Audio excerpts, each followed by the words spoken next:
He stops him at the last second and goes, that's crazy. You are actually going to do it. But you know what? That proves that you're terrified of me. Shaking/quaking in your little boots over me. I want you to be afraid of me. Welcome to Joel Reads Bible. I'm Joel, and I'm reading the Bible from start to finish, from page 1 to page a billion. Like, there's a lot of pages in the Bible, so I'm reading all of the pages, and not just the pages, like the page numbers, but actually the words on those pages. We are in the throes of the life of Abraham, the history of the beginning of Israel. And it's insane. It's properly insane. And Abraham, as far as I can tell, is a bit of a villain, but it's okay, fine. Okay, you guys don't think so? You guys aren't going to think so? Christians aren't going to think so. I'm just reading the Bible, and I'm looking at it at face value. I will tell you this, that this is chapter 22, and in this chapter, I've already sort of seen what it's going to be about. This is the chapter that started my deconstruction. Notice I haven't said deconversion because I'm still open to this being true. I'm still looking for God to reveal himself in this book. And I know people who have watched previous episodes will probably go, no, Joel, you're being very sarcastic and you're being very cynical and critical and skeptical. And I think that I can be those things. And I think that if this is the word of God, God is bigger than my skepticism. Let God be more powerful than my critiques. This chapter 22 is very difficult. And it kind of, for me, indicated the arbitrary nature of the whole religion of Christianity. So we're going to read it and we're going to go through it. And I'm going to sort of drop the pretense of I don't know anything else about the Bible. I'm not a Bible scholar, but I certainly was raised Christian. We read the Bible a lot and went to church regularly. And so I believe I have a pretty clear understanding of what a Christian would believe. As I read this, read along with me and feel free to leave a comment if you think I've gotten something wrong and if I'm way off on what I believe this is saying. And do yourself a favor and subscribe and ring that bell because then you'll know when I'm dropping new episodes. Genesis chapter 22. Sometime later, God tested Abraham. He said to him, "Abraham." "Here I am," he replied. Then God said, "Take your son, your only son Isaac, whom you love." I've never done a voice for God yet. "Take your son, your only son Isaac, whom you love, and go to the region of Moriah," which is a beautiful name. "Sacrifice him there as a burnt offering on one of the mountains I will tell you about." We don't see any reaction from Abraham like, what the sorry? Like, we don't, excuse me? No, just do some human sacrifice. Abraham is fairly immoral, so he might actually get off on killing a kid. He's not that attached to children. We saw that because he sent away his bastard kid Ishmael and really didn't seem to be that bothered by it. He was a little bit bothered, but not that bothered. Early the next morning, Abraham got up and saddled his donkey. He took with him 2 of his servants and his son Isaac. When he had cut enough wood for the burnt offering, he set out for the place God had told him about. On the 3rd day, Abraham looked up and saw the place in the distance. He said to his servants, "Stay here with the donkey while I and the boy go over there." I don't use names. Me and the slave woman, me and the boy. "We will worship, and then we will come back to you." Abraham took the wood for the burnt offering and placed it on his son Isaac, and he himself carried the fire and the knife. So it must have been a torch or something. They just always have fire, not just like flint or something like that. As the two of them went on together, Isaac spoke to his father, Abraham. "Father?" "Yes, my son," Abraham replied. "The fire and the wood are here," Isaac said. "But where is the lamb for the burnt offering?" Isaac, of course, knew in those days God loved the smell of burning flesh and the killing of animals in an offering. God requires that.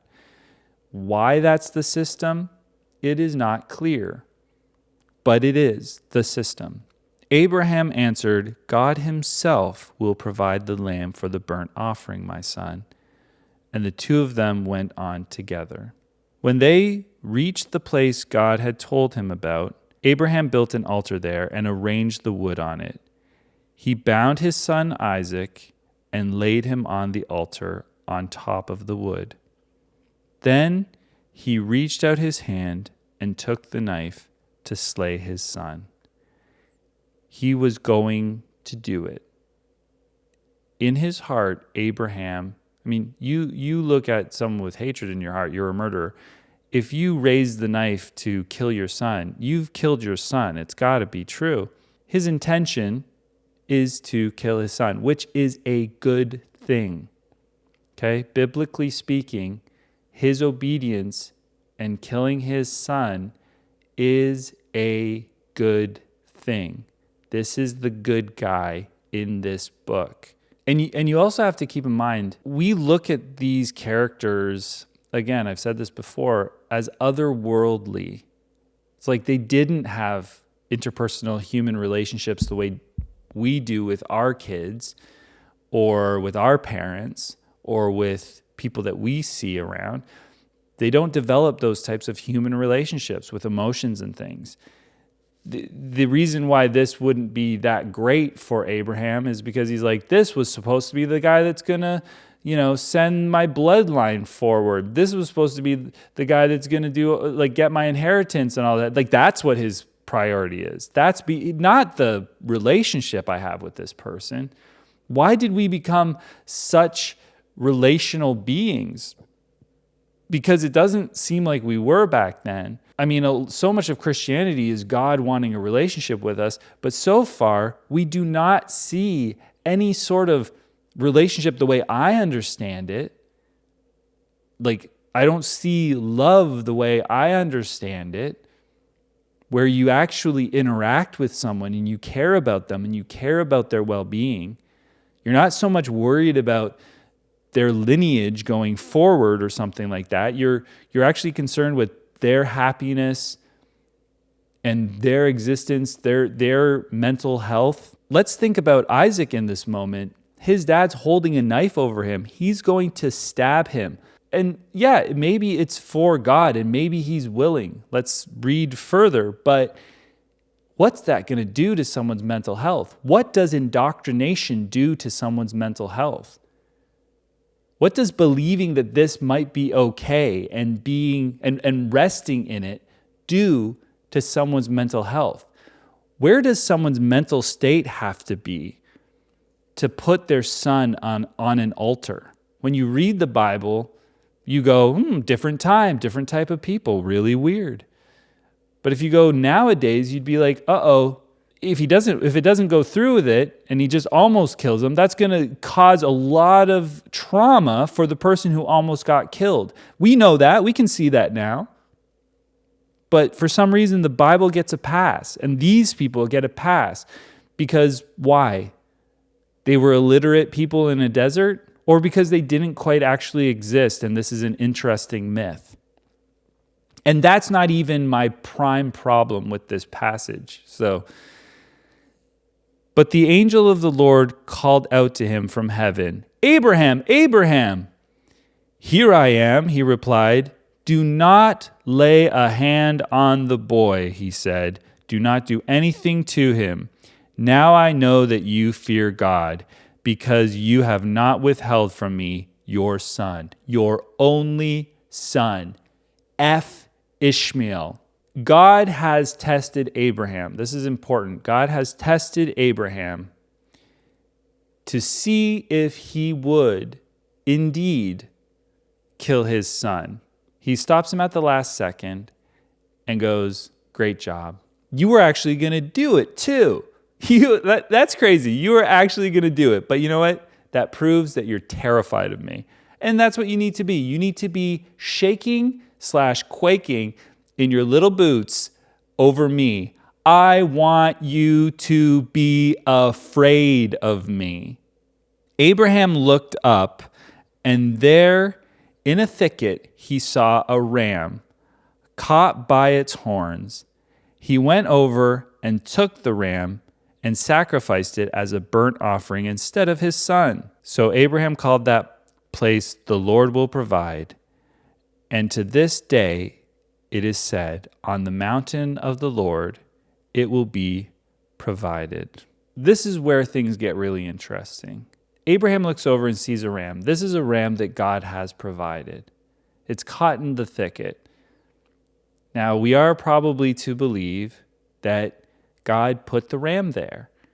And Abraham just finds this ram. The ram doesn't belong to him. The ram is probably not, wouldn't be arguably equivalent to a son. It's not anything that he put effort or time or resources into. Like if you have regular cattle, you have to feed them. You have to have your slaves take care of them, use the time that belongs to you of their lives to take care of the ram. None of that happened. It's just like a random wild ram that God provided in the thicket. And Abraham goes, great, I can sacrifice this instead. He unties Isaac, he puts the ram on, and he's able to kill and sacrifice a ram. Is it a sacrifice, though? Is it really? Could you consider that a sacrifice? If it's just a random thing. It isn't a sacrifice if you haven't put in any effort. If you haven't sacrificed anything, how on earth can you call it a sacrifice? A son is a sacrifice. There's a relationship there. Not here, not usually, not in the Bible, but usually you would have a relationship with your son. But in this case, the ram is not a sacrifice. It is an arbitrary sacrifice, an arbitrary placeholder why does God require that? What's the value of that to God? Just kill anything for me. Here, let me give you something to kill real quick. It feels very arbitrary, and this is important. The second concern is that the Christians want to tell us that God is all-knowing. And again, we're 22 chapters in. It doesn't seem like that. There are no indicators that God is all-knowing. He asks a lot of questions. He has to correct a lot of issues.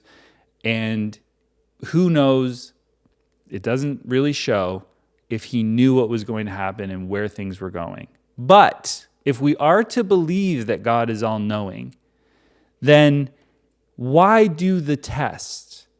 Why has he sent Abraham up the mountain with Isaac? Just to mess with Isaac's mental health? Why is he doing the test? If he's not all-knowing, I get it. He has to see what Abraham will do.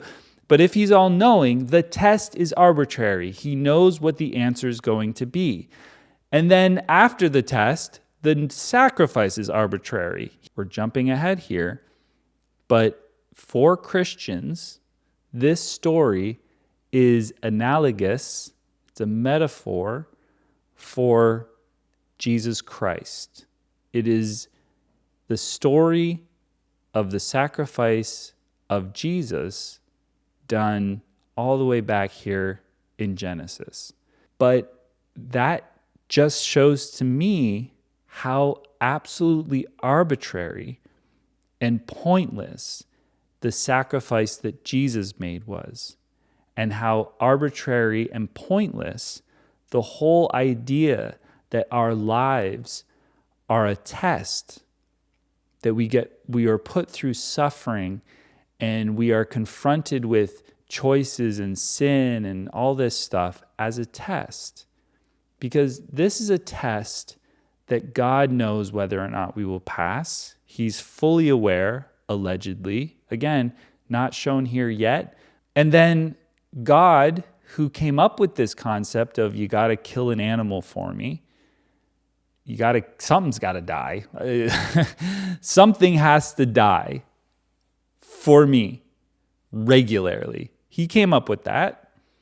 He goes, just kill this. And that's what Jesus is. We'll just kill that. I've come up with the whole system, and now I'm going to sacrifice my son or me to myself, and that'll solve some sort of problem that I put in place. It really does show you how I'm calling it arbitrary. The whole system, the whole concept of Christianity is. Please leave in the comments what I got wrong. Spell it out. Use 20 paragraphs. You'll probably have to. I will also add that if this is fiction, it's badly written.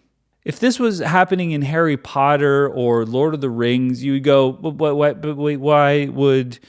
why would they need to sacrifice the ram when it's not a real sacrifice? Like, what's the value of killing just a random ram?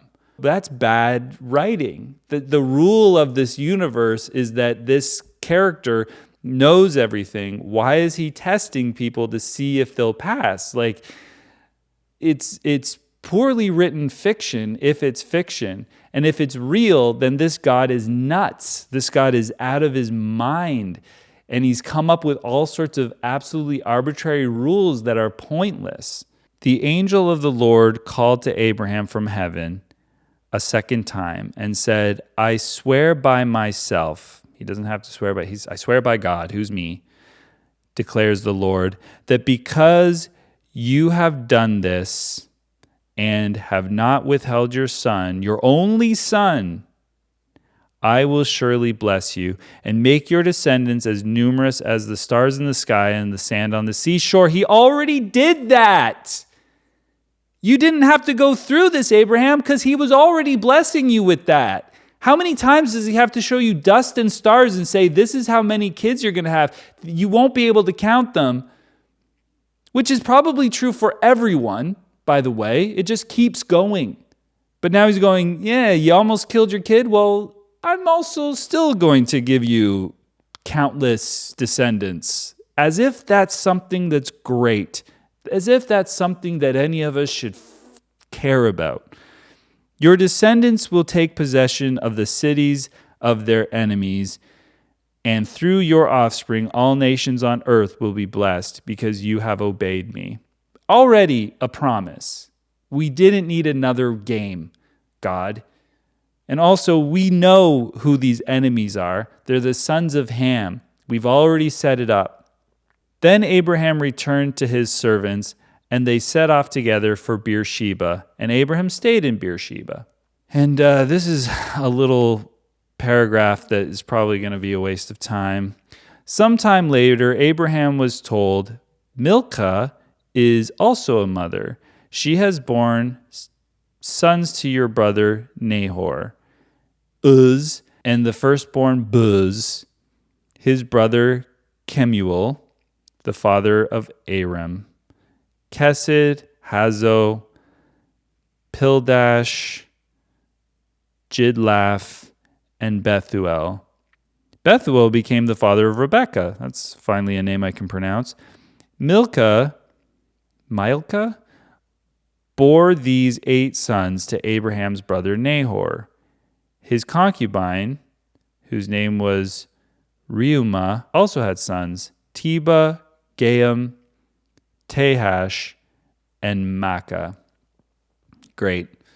Finally, we're getting the names of some concubine sons, you know. You can have slaves and concubines, no big deal in the Bible. But please leave in the comments your thoughts on how the test of Abraham is analogous to the coming of Jesus Christ and shows the arbitrary nature of that whole concept. That was what started my deconstruction, and if you can make sense of it, maybe we can do some reversal of the deconstruction, but there are a lot of other problems that have cropped up since then, but that's a big one for me. I'd be interested in reading your thoughts. In the meantime, subscribe, ring the bell, and let's have a conversation about this book. It is a weird and wild book. We've had quite a few episodes so far. This is the one where I feel like I might have gotten the most heated. I'm going to try to calm down for the next one. So please come back, and we will see you in episode 23 to see what happens next with this crazy guy Abraham and the nation of Israel. Thanks for joining me, and namaste.